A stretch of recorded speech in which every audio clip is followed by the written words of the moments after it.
Around the world, people are demonstrating the beginning of a revolution in the way we trade. Groups of traders on a wide variety of scales have begun to create their own currencies. Many currencies are for a specific purpose. To give a very local example, in New York, the Comfort restaurant was able to raise most of its startup capital by providing comfort dollars, which it sold in exchange for food later. $100 could buy 120 comfort dollars that could be spent at the Comfort restaurant.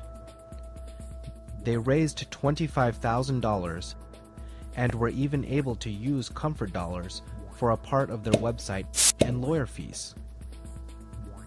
Many currencies are even quite familiar. Travelers can now earn frequent flyer miles, which they can use to buy tickets later, at times when all the seats on an airline can't be filled. The costs are small for the airline, and they gain the loyalty of customers. Miles can now be exchanged for hotel rooms and car rentals and even magazine subscriptions, and businesses can then use miles for travel expenses. Say over the course of a year, Alice travels 16,000 miles with a particular airline. At the end of the year, she can then use 15,000 miles with the same airline to purchase a round-trip ticket. Alice can then use the 1,000 miles she has left over to purchase a magazine subscription. The magazine company accumulates miles over time from many customers that it can use to purchase tickets for less than what they would have otherwise earned. Business currencies like these can now even be exchanged for each other, like how people can trade national currencies. Even on the largest scale, international trade can be difficult, and large-scale barter has become increasingly common. Counter-trade is linked to 25% of world trade today.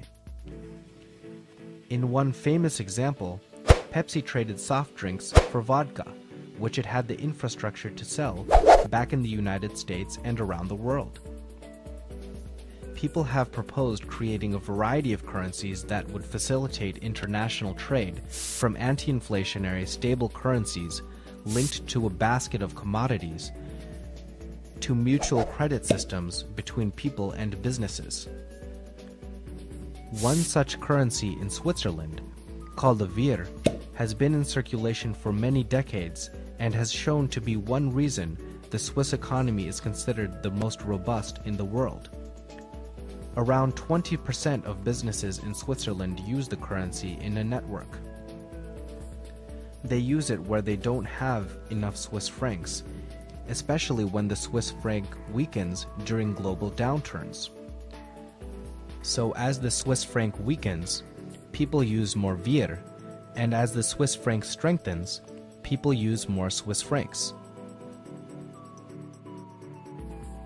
Now the Vir can be used in combination with the Swiss franc on a single card. People who use the currency can choose from a wide range of products that are published in a catalog. Like this, with the information revolution, the possibilities are endless. Increasingly, anyone can create information to be received by anyone, and anyone who needs something can be connected to someone who can provide it.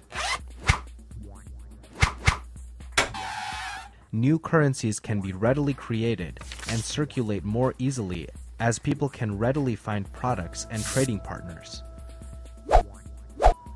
Hundreds of communities around the world have begun their own initiatives, using readily available software and online applications. One common system is called a time bank. Say someone needs their kids to be taken care of for 2 hours while they do chores. They post their need on a local forum or find others on the forum who are already offering childcare. Someone browsing the forum agrees, and that person then earns 2 time dollars. The transaction is recorded in the time bank, and the person can then use their 2 time dollars to purchase 2 hours of goods or services from anyone using the system.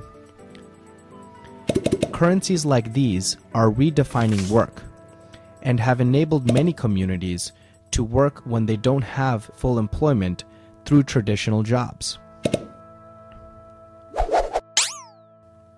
From individuals and businesses to communities and regions, to industries and networks, to larger scale, ubiquitous systems, complementary currencies will create a world that is far more dynamic and balanced, while being secure and sustained and abundant.